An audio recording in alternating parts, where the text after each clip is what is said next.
Bueno, gracias. Volvemos a Cuestión Ambiental TV. Allá por los 90, finales del 90, comienzo del 2000, hacíamos Cuestión Ambiental en la Argentinísima Satelital. Ha pasado mucho tiempo, ya lo habíamos dejado de hacer. Después de 3 años en Radio El Mundo, también con el mismo programa, estábamos bien entusiasmados con todo el tema de los derechos de tercera generación, medio ambiente, derecho del consumidor y todo eso que era tan importante en esos momentos. Era otra tecnología, eran otros momentos, era otra historia. Antes nos manejábamos con diario de papel a la mañana, hoy nos manejamos con el teléfono. Tenemos acá la biblioteca de Alejandría. Pasaron muchos años y bueno, volvemos a la televisión. Volvemos con otra forma de mirar televisión. Hoy las redes, el streaming y los canales han variado. Y como decía Fray Luis, como decíamos ayer, ¿no? Estamos de nuevo en la televisión. Y con programas y notas que evidentemente le interesan a la Argentina. Vamos a tener una columna que es el día después, con toda la potencialidad que tiene la Argentina en sus recursos humanos, recursos minerales, riquezas, que son importantes para poner a la Argentina en el lugar que se merece. Hoy específicamente vamos a tener la entrevista con Raúl Padró, preguntándonos qué religión profesa nuestro presidente Milei. Importante, con el respeto que se merece hablar sobre religión, sobre quién profesa qué religión y todos esos temas tan delicados que queremos tratar con un nivel catedrático, por supuesto. Y después también tendremos otros de los motivos que mueven a la Argentina, las Malvinas. Dicho, hecho y dicho también con los excombatientes, con los que tuvieron en las Malvinas, con quienes se pusieron a luchar contra el enemigo colonialista. Seguimos luchando y seguimos queriendo que las Malvinas vuelvan a nuestro país. Así que bueno, vamos a empezar así con Cuestión Ambiental TV, ahora con nuestro primer invitado. Gracias. El presidente Javier Milei visita al Papa en el Vaticano, luego de calificarlo el maligno en la tierra, luego en una visita a Israel, llora en el Muro de los Lamentos, más tarde abraza al Rebbe de Lubavitch. ¿Qué religión profesa el ahora presidente Javier Milei? Cristiano, judío, ortodoxo, ninguna de estas religiones o todas a la vez, politeísta, enoteísta o bien catenoteísta, puede ser, pero tratemos de entender en realidad qué religión profesa el actual presidente de Argentina y si realmente tiene una religión. O simplemente su religión sea un entretenimiento de masas, para distraer y engañar su verdadero credo, a la cual, como todo creyente devoto se arrodilla, la religión a la cual tienen todos, los que nunca llegarán al cielo, la del señor dinero, quizás esa sea su verdadera religión. Volvemos con Cuestión Ambiental y este es el debut, así que bueno, tenemos unos invitados especiales para este programa que bueno, lo hemos preparado con mucho tiempo. Habrán visto en la portada lo que vamos a tratar con el primer invitado que tenemos, la suerte de que hoy esté con nosotros, que es Raúl Padró. Y vamos a tocar un tema bastante delicado y con la delicadeza justamente que tenemos que tratar, un tema como es la religión del presidente, ¿no? Un tema importante cuando se habla de religión y todo este tema, con Raúl Padró, que tiene mucha información y mucha historia referida al presidente. Hemos visto al presidente Milei darse abrazos y besarle el anillo al Papa, que en algún momento lo había tratado el maligno en la tierra. Después lo vimos saltar a Israel, al Muro de los Lamentos, y así emocionarse mucho hasta ponerse a llorar. Después lo vimos en Nueva York, también, con unos israelitas y con el rabbe de la secta, digamos así, Lubavitch. Pero bueno, eso nos desencuentra un poco y no sabemos en realidad cuál es la religión del presidente. Buenas tardes, Raúl, ¿cómo estás? Buenas tardes, Hugo, ¿cómo estás vos? Gracias por la invitación. No, gracias a vos por venir y un poco desasnar, ¿no? Porque, es un gusto estar aquí presente. Claro. En el canal del amigo Santiago Cunio. Por supuesto. Muchas veces no sabemos y no entendemos de las religiones, más que nosotros a veces profesamos el cristianismo, no somos muy devotos tampoco de esta religión, y cuando vemos así al presidente qué religión tiene, nos llama la atención, ¿no? Bueno, mira, creo que el análisis hay que hacerlo desde el marco del Estado en donde vivimos, de la República en donde vivimos. El Estado argentino tiene una constitución, una carta magna, una ley fundamental, ¿no? Como está establecido en derecho, que es la Constitución Nacional, precisamente. Exacto.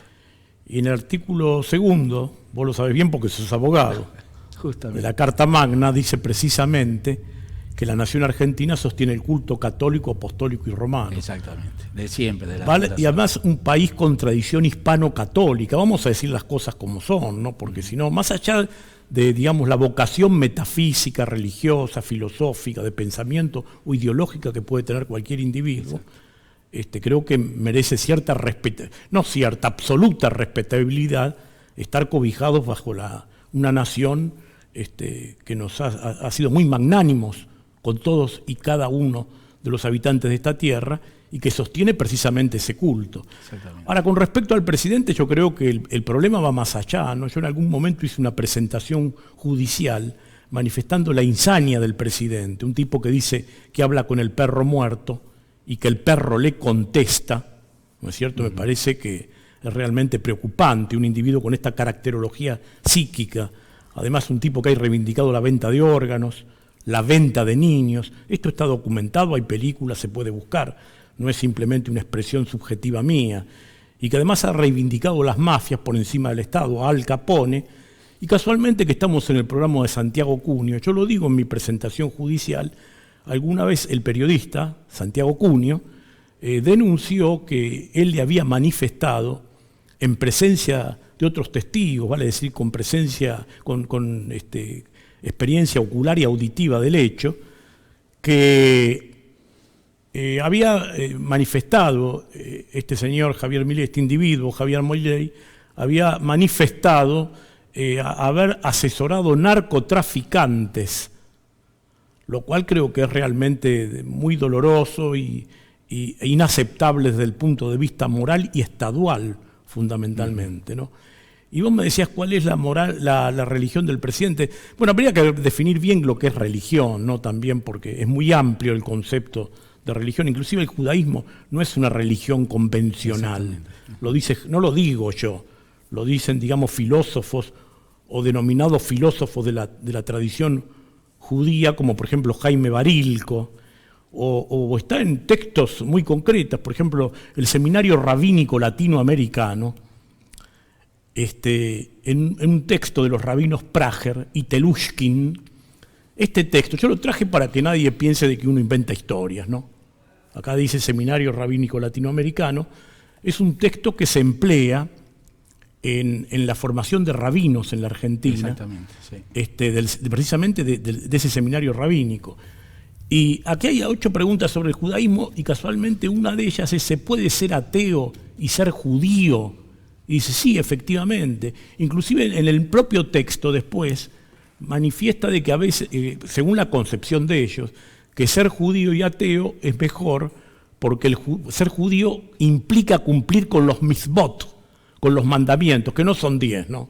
Además. Pero que el que cumple con ellos y no cree en Dios, no lo hace por temor a Dios, les parece más digno a la comunidad, según el texto del Seminario Rabínico Latinoamericano que fundó el homosexual, pedófilo Marshall Mayer. No lo digo yo, está editado, ¿no? Esto en revistas, diarios, y denunciado en importantes diarios y periódicos del autodenominado Estado de Israel. Acá está, no son creencias ni apreciaciones de carácter subjetivo o faccioso o interesado ideológica, cultural o teológicamente o filosóficamente, no, está dicho por ellos mismos. De manera tal de, ahora voy a la cuestión de que vos me formulás tu pregunta. Sí, y yo también te preguntaba... La religión del presidente. Sí, o qué religión profesa el claro, presidente, bueno, ¿no? Más que qué religión tiene. Yo creo que él no tiene en claro qué es lo que profesa y qué es lo que piensa. Porque, por ejemplo, si vamos a comparar desde el punto de vista político a la perspectiva, a la óptica religiosa, él dice ser anarcocapitalista libertario. Bueno, él siempre se llena la boca hablando del fundador del anarcocapitalismo libertario, Murray Newton Rothbard. Bueno, Rothbard publicó un libro que está editado ahora como el nazi-sionismo, donde repudia al Estado de Israel, lo califica como un Estado segregacionista, racista, fundamentalista, ocupacionista, ladrón, mentiroso, genocida y asesino. ¿Pero todo eso lo escribió? Sí, está. Yo lamentablemente hoy no lo pude encontrar el libro porque tengo una amplísima biblioteca. Está editado recientemente, se puede buscar en internet. El libro se llama El nacionismo. Yo dije el nacionismo porque hubo otro rabino en el pasado, llamado Jacques Soylo-Sisorik, que publicó un libro que también se llamaba El nacionismo, que decía de que el sionismo es una expresión de racista y despectiva de los congéneres que no son judíos. Bueno, esa es otra cuestión que da para hacer varios programas también. ¿Qué tema contradictorio si, por ejemplo, en economía eres adicto a ese autor y por otro lado ahora nos hemos hecho muy aliados de Israel, ¿no? Bueno, Murray Newton Rothbard precisamente cuestiona primero la condición de Estado de Israel, porque es anarcocapitalista. Claro. O sea, el anarquismo que es la política sin arquegobierno. Sin gobierno. Claro, bueno. Y más o menos como los primigenios marxistas, ¿no? Vos sabés que el comunismo se dividiría en autoritario y libertario, que son los sácratas originarios, que son sin Estado, sin kratos autoridad, sí, precisamente. La raíz del socialismo. Pero más allá de eso, Rothbard además califica de racista al Estado de Israel, muy duramente, y hace un exhaustivo análisis y profundización sobre la cuestión del año 1982 de la matanza de palestinos musulmanes en Sabra y Shatila, con la comandancia del de entonces general Ariel Sharon, que después fue convocado por el Tribunal Internacional de la Haya, se hizo el enfermo, el que tenía una ACV, un derrame cerebral, y nunca asistió ni fue juzgado, y terminó muriendo sin condena en el denominado Estado de Israel. Pero vamos a tu pregunta, porque todavía no he ido a tu pregunta. Todas estas han sido acotaciones, digamos, de preámbulo y paralelas para un poco fundar lo que voy a decir. Milei, en su condición de presidente, como es muy amplio el rito del juramento, en la nación argentina, si tuviera dos dedos de frente hubiera jurado por Dios, por la patria, o por la Constitución Nacional, más o menos, hubiera sido más afín a su posición ideológica, pero no lo hizo. Fíjate vos qué contradicción grave. Él juró por los evangelios, ¿no es cierto? Los 4 evangelios, Lucas, Juan, Mateo y Marcos. Y los evangelios son la buena nueva de la Iglesia Católica, que precisamente la tradición católica analiza el texto del Antiguo en la Biblia bajo la luz del Nuevo, porque si no sería inaceptable, ¿no? Sabes que el texto del Antiguo, tanto en Torá, que son los 5 primeros libros, como en Tanaj, que es un acróstico, que son la Torá, los Nevi'im, que son los libros de los profetas, y los Ketuvim, que son los escritos. En el Tanaj tienen conceptos realmente despectivos para con la humanidad. Por ejemplo, en el libro de Isaías, oh pueblo de Israel, las naciones del mundo se postrarán a tus pies.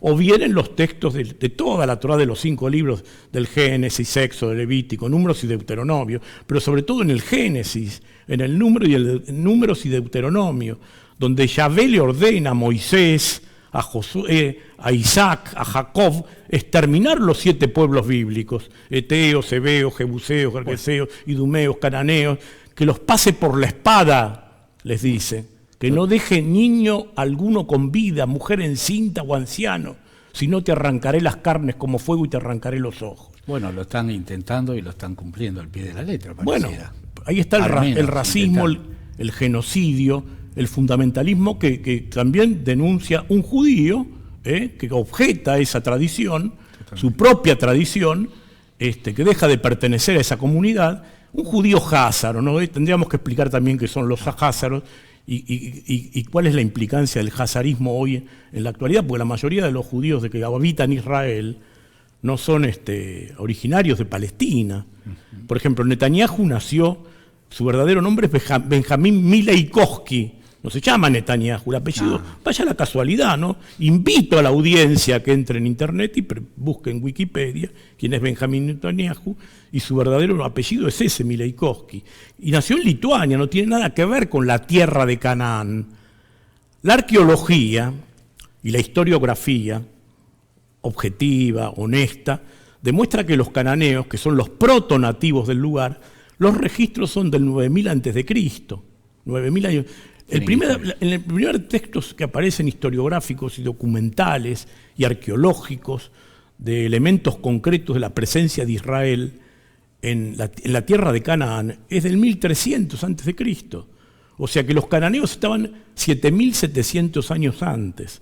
Ahora, volviendo a la pregunta, porque si no nos vamos por las ramas, lo de Milei fue realmente preocupante y pone en evidencia su desequilibrio psíquico, mental y su disparate cultural y falta de información y esencialmente de formación.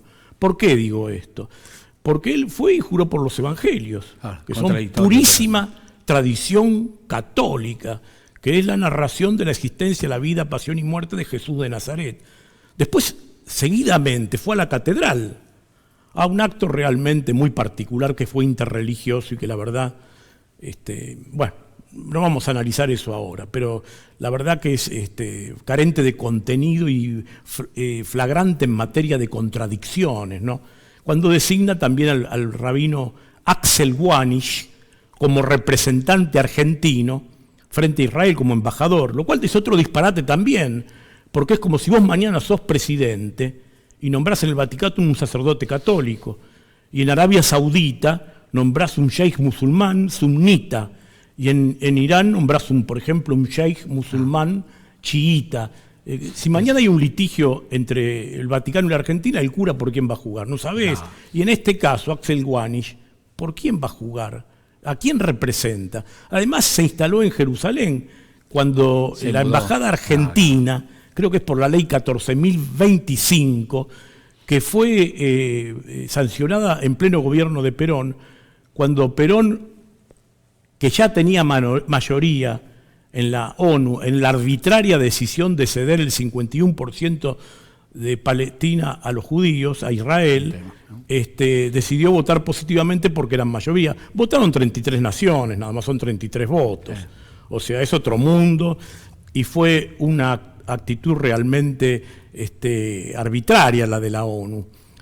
Perón tuvo dos representantes ahí, Corominas y José Arce, que fue el famoso médico, inventor del neumotórax, exactamente, catedrático, de gran influencia en la Universidad de Buenos Aires, inclusive en su reorganización, reinstalación, su refundación, podríamos decir. Y además es un hombre que actualmente, para los habitantes de la Ciudad Autónoma de Buenos Aires, donde él vivía, en su casa, hoy actualmente está el Museo Roca, que es detrás del cementerio de Recoleta. Pero te digo, Milei, volviendo al tema, pues nos vamos otra vez por las ramas, es que el tema es tan rico y complejo que es imposible sintetizarlo en 3 palabras. Entró a la catedral, se hincó y se persignó. Claro.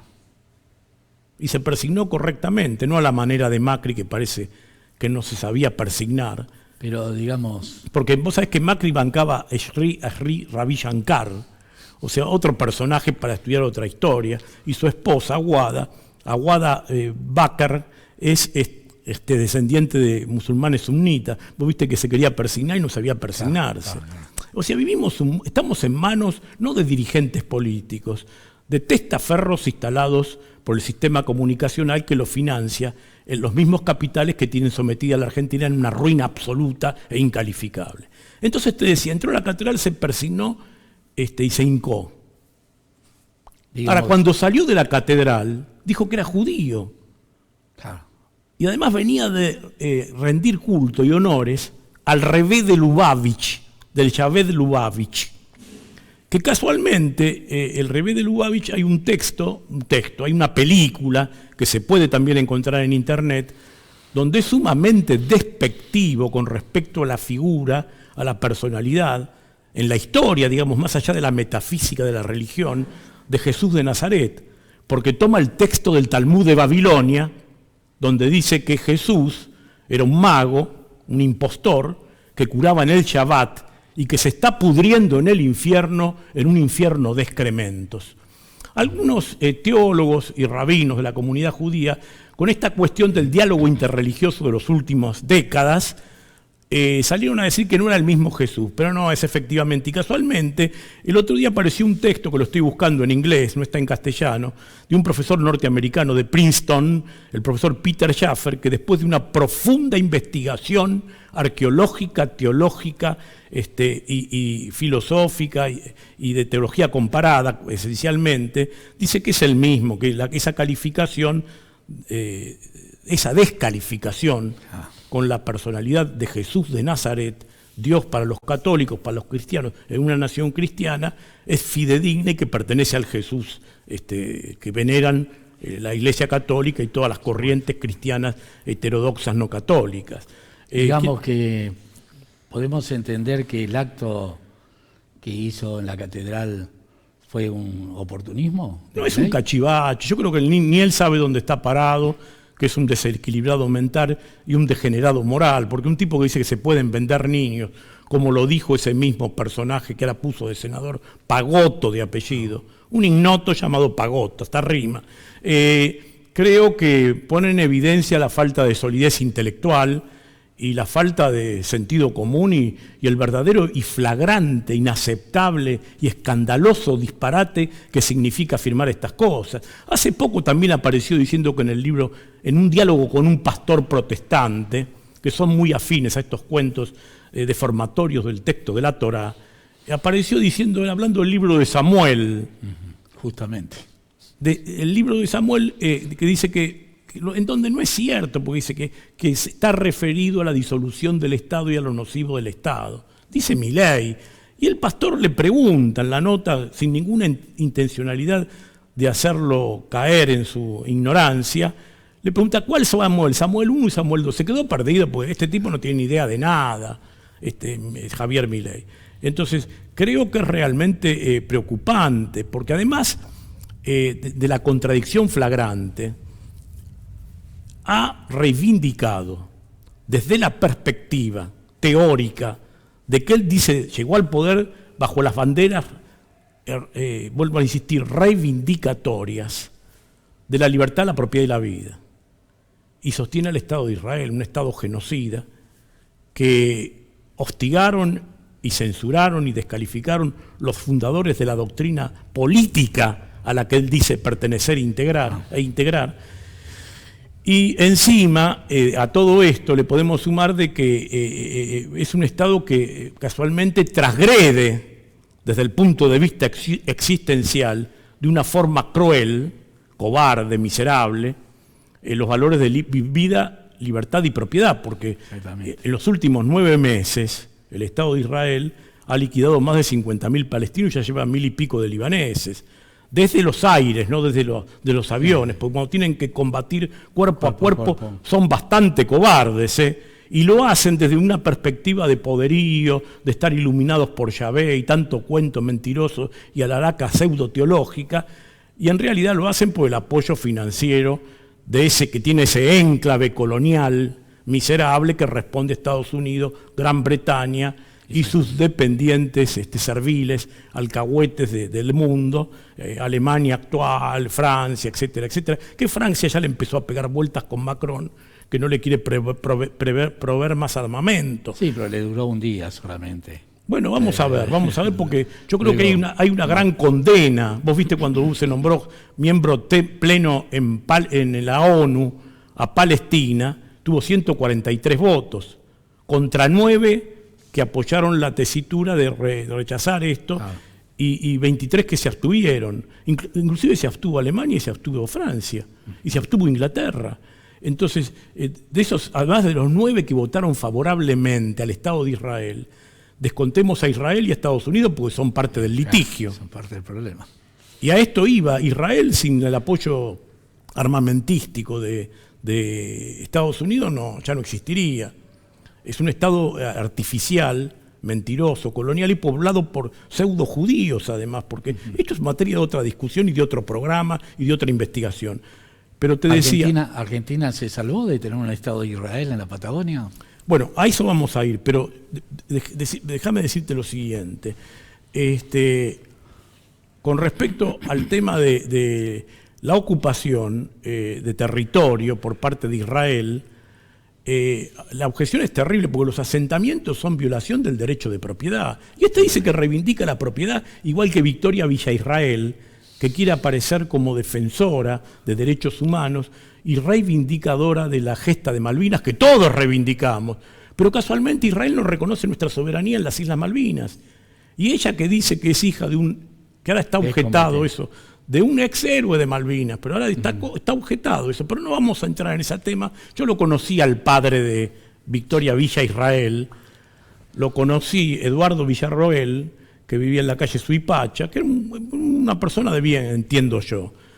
Pero no sé qué afinidad tenía con su hija, porque evidentemente la conducta de su hija no es acorde con el patriotismo que implica reivindicar la causa de Malvinas, sosteniendo un Estado que no reconoce nuestra soberanía, claro. Y que además en este momento, esto que hay que tenerlo muy presente, está explotando petróleo, haciendo inversión financiera de los israelíes, de los capitales judíos, en las Islas Malvinas. ¿Me explico? Sí, entonces es doble violación, me parece que es realmente gravísimo, ¿no? Y después dice que le preocupan los derechos humanos, cosa que a nosotros, a vos, a mí, también nos preocupan de los que violaron los derechos humanos de un lado y del otro. Obviamente. ¿No es cierto? Ya sea de izquierda o de derecha. Pero ella no tiene en cuenta los derechos humanos de los palestinos. Y como católica, ¿católico qué quiere decir? En latín quiere decir universal. Como católica debería ser condescendiente con los valores morales que emanan de la doctrina cristiana, del catolicismo, de la Iglesia Católica. Y parece que en ese aspecto no tiene ninguna sensibilidad ni criterio. Con respecto a tu pregunta del Estado de Israel cuando se fundó, mira, es un tema muy objetable porque además el Estado de Israel actual responde a un criterio sionista. Y vos sabés que en el primer Congreso sionista fue repudiado en su tiempo, en el siglo XIX, por muchos de la comunidad judía. Inclusive se iba a hacer originalmente en Alemania, primero en Múnich, después hablaban de Nuremberg. No se pudo hacer porque la comunidad no lo aceptaba. Terminaron haciéndolo en 1897 en el estado suizo de Basilea. Y vos sabés que las alternativas que había eran muchas, porque esos judíos sionistas no eran religiosos. Eran ateos. Por ejemplo, Teodoro Herzl planteó varias posibilidades de ocupar territorios. Mozambique, Uganda, ¿no es cierto?, Libia, Palestina o la República Argentina. Y esto no es una ocurrencia subjetiva y caprichosa mía.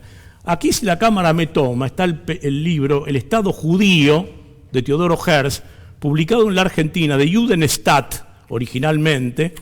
Acá está el original, y está publicado en la Argentina en el año 1960 por la editorial Israel. Y acá dice claramente en la página, ya te digo el número, en la página 118 de este texto editado en la Argentina de Teodoro Herzl, insisto, El Estado Judío de Judenstaat, dice: la Argentina es por su naturaleza uno de los países más ricos de la tierra y de inmensa superficie, población escasa. Atención, tema del aborto, ¿no?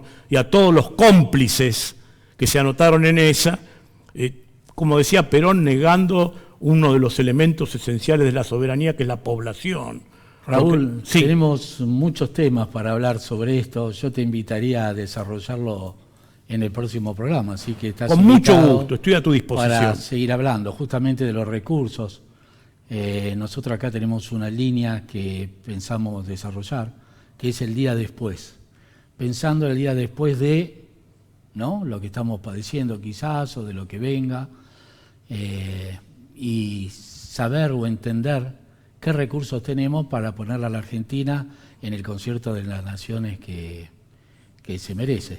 Bueno, esperemos que así sea, ¿no? Esperemos así que Te invito para el próximo programa. Con mucho gusto, y te agradezco mucho la invitación. No, y un gran saludo a tu audiencia. Al contrario. Bueno, seguimos con Cuestión Ambiental después del corte. Gracias. Hola, atendemos reclamos por abusos en planes de ahorro de autos, de todas las marcas, contamos con la mayor experiencia en la rama, no deje de consultarnos, Estudio en Defensa del Consumidor.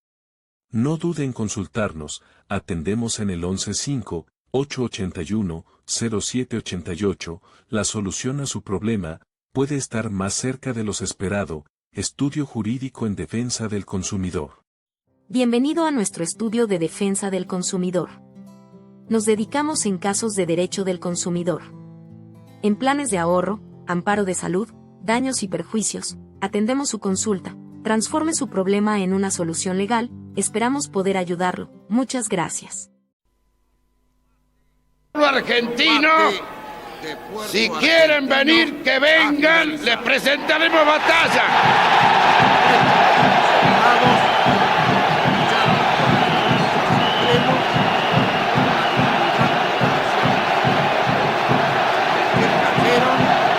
Argentino.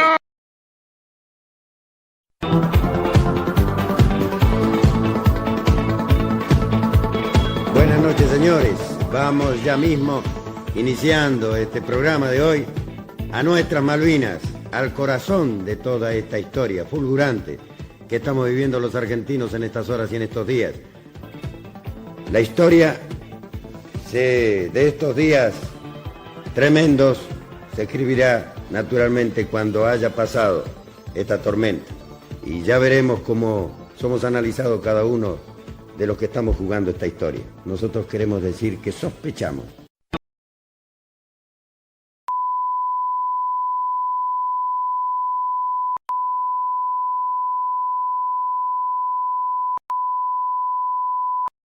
El combate de Puerto Argentino ha finalizado. Nuestros soldados lucharon con esfuerzo supremo por la dignidad de la nación. Los que cayeron están vivos para siempre en el corazón y la historia grande de los argentinos. El combate de Puerto Argentino ha finalizado. Bueno, ya habrán visto la presentación y los sonidos históricos, ¿no? De la guerra, un poco la televisión de esos momentos, los presentadores, Gómez Fuente. Habíamos ganado la guerra y estábamos tan ilusionados, y después nos despertamos. Hoy nos toca con aquellos que estuvieron con la guerra. Bienvenidos, excombatientes. ¿Qué tal? Buenas tardes. Mi nombre es Omar Eduardo Prosman. Mi rol en Malvinas fue campos minados, con la compañía Ingeniero Mecanizada 10, que en su momento estaba en Pablo Podestá. Y nuestro rol era estar también haciendo campo minado, y a la vez teníamos que respaldar al CECIN de La Plata. O sea, entraban en combate ellos, nosotros estábamos de apoyo. Allá en Malvinas estaban en parte dispersas porque éramos más o menos unos 250 soldados de esa compañía, y estaban repartidos 30, 20, 40 en partes de Monte London. Yo estuve en Ulriger, otros en Montequén, y así se iban desparramando en el pueblo, en Puerto Argentino. ¿Cuánto tiempo tuviste? Nosotros llegamos, no casualidad, ¿no? Un martes 13 llegamos a Malvinas y estuve prácticamente 70 días. Con los distintos lugares haciendo los campos minados. Bueno, ahora nos vas a contar un poco más y te voy a preguntar. Gracias por venir, ¿eh? No, es un gusto poder contar, que las generaciones nuevas sepan lo que realmente fue Malvinas, ¿no?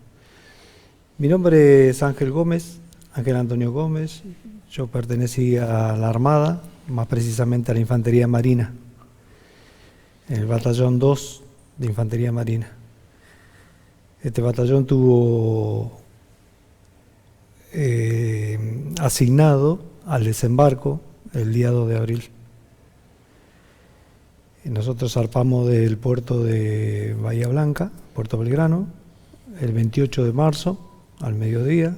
Navegamos 5 días en el buque Ara Cabo San Antonio, que era el único buque de desembarco, el cual contaba la Armada.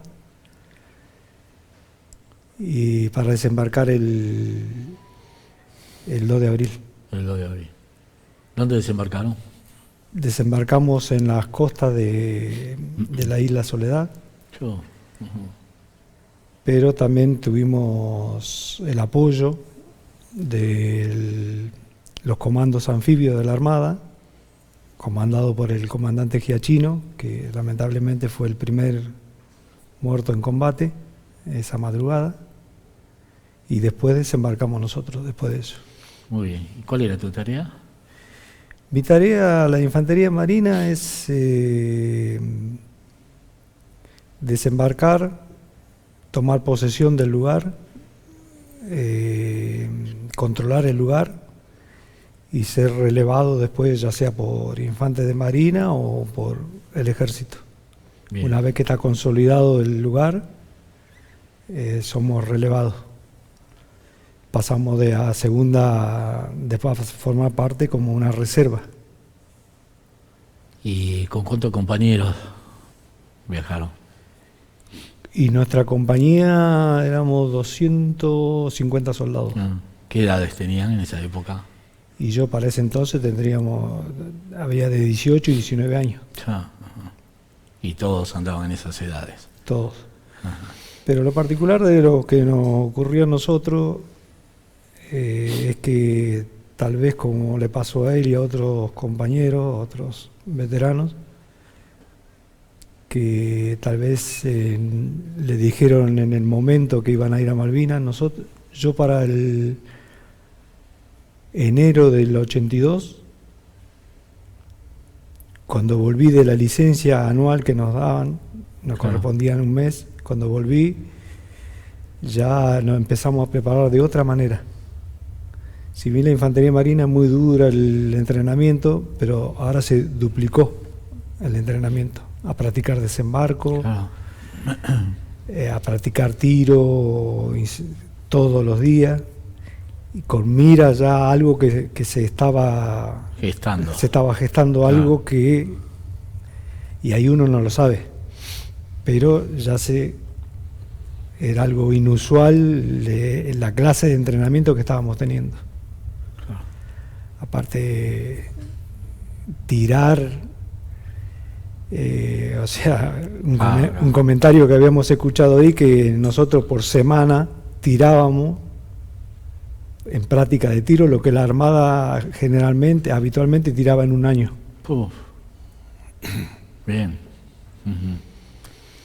¿Y qué recuerdo te quedó de eso?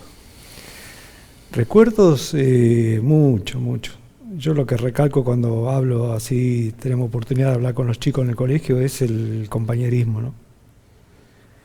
Que eso es, creo que es lo que la motivación que uno tiene, más allá de la familia, ¿no? El juramento que uno hace también a la bandera, de defenderla. Y también a mí en mi caso, ¿no? Pisar esa tierra que solo haberla visto en el mapa cuando iba al colegio, y estar ahí es una emoción inmensa, ¿no? Cumplir, y también cumplir, ¿no? con el juramento, como bien dije anteriormente, ¿no? Y habernos preparado para eso. Yo tengo una anécdota muy, no sé si al tiempo de... Sí. Tenía un teniente, que era el jefe de la compañía, un teniente de navío, que siempre nos decía: soldados, aprendan porque la guerra está lejos. Siempre que nos daba la instrucción, porque hay instrucción todos los días. Claro. Práctica de desembarco, todos los días. Y nos decía: aprendan porque la guerra está lejos. Un día nos reúne como todos los días, antes del ejercicio, de los ejercicios que hacíamos toda la mañana. Se pone serio y nos dice, nos mira todo. ¿Se acuerda, soldado, que le decía que la guerra estaba lejos? Bueno, ahora la guerra está más cerca que nunca. La guerra está a la vuelta de la esquina. Estaba más cerca de lo esperado. Y entonces nos dice unas palabras que al día de hoy me resuenan, porque nos dijo, ¿se acuerda que yo le decía que aprendieran? Bueno, ahora el que aprendió son los que pueden sobrevivir, y los que no aprendieron lamentablemente son los primeros que caen. Van a quedar en Malvinas. ¿Y ¿Cuántos eso, compañeros quedaron en Malvinas? de mis compañeros? No, nosotros después pidieron una sección para hacer patrullas. Ajá. Y bueno, la idea era relevarnos, pero no. Después ya no se pudo hacer el puente aéreo, y mis compañeros de la segunda sección de la compañía quedaron desde el 2 de abril, porque nosotros no pudimos ir a relevarlos. Claro. La idea era relevarlos cada 15 días. Cada 15. Pero después pasamos a otra situación cuando volví, que lamentablemente nuestros hermanos latinoamericanos nos traicionaron. Y tuvimos que cumplir ese rol de defender la frontera, tanto porque le dieron permiso a comandos ingleses de desembarcar en Punta Arenas, y también defender la frontera porque ellos estaban esperando la orden de Inglaterra para involucrarse. Claro, por supuesto. Así que tenemos que jugar ese doble papel nosotros cuando estuvimos defendiendo lo que era Ushuaia y Río Grande. Bien. ¿Y cómo era tu tarea en Malvinas? Digamos, el objetivo de los ingleses era siempre tomar primero, bueno, monte por monte. Claro. Y el más clave era el Monte Londo, que fue el más bravo. Y nosotros teníamos que relevar lo que estaban durante la noche, al otro día ir a recoger si había heridos. Claro.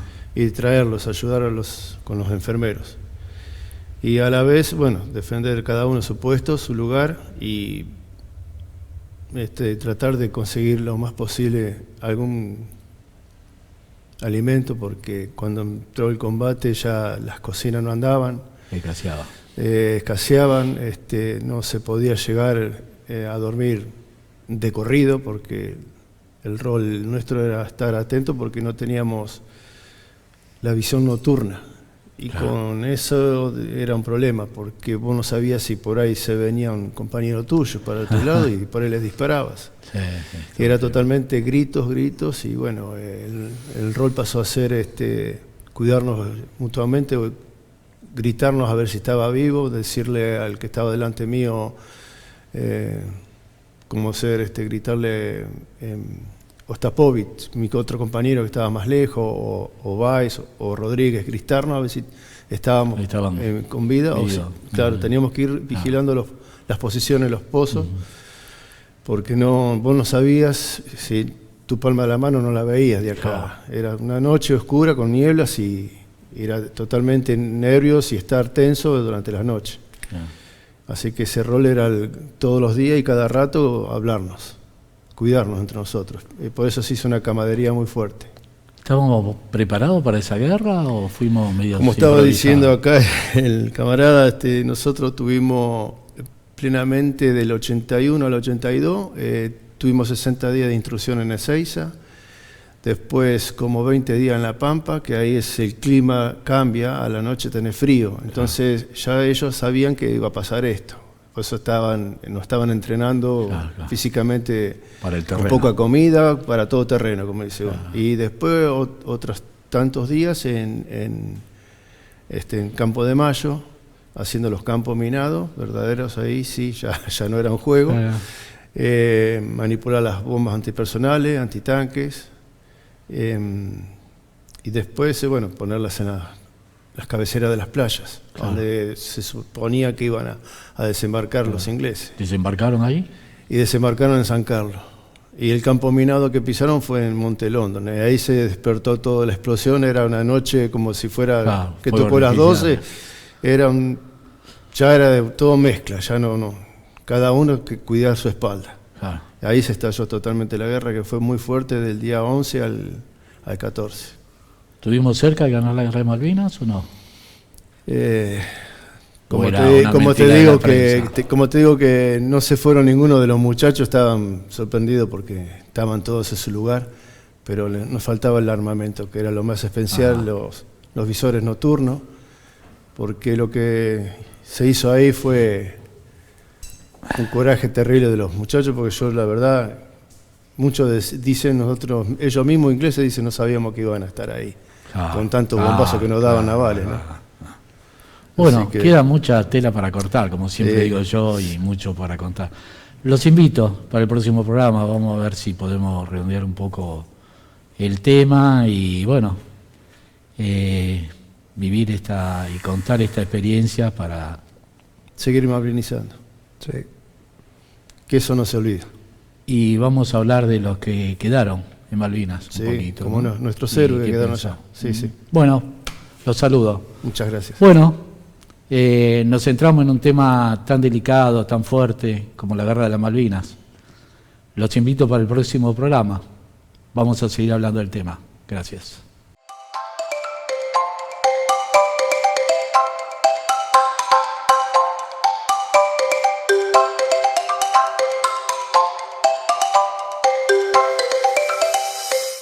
Hola, atendemos reclamos por abusos en planes de ahorro de autos, de todas las marcas, contamos con la mayor experiencias en la rama, no deje de consultarnos, Estudio en Defensa del Consumidor. No dude en consultarnos, atendemos en el 115-881-0788, la solución a su problema, puede estar más cerca de lo esperado, Estudio Jurídico en Defensa del Consumidor. Bienvenido a nuestro estudio de defensa del consumidor. Nos dedicamos en casos de derecho del consumidor. En planes de ahorro, amparo de salud, daños y perjuicios, atendemos su consulta. Transforme su problema en una solución legal, esperamos poder ayudarlo. Muchas gracias.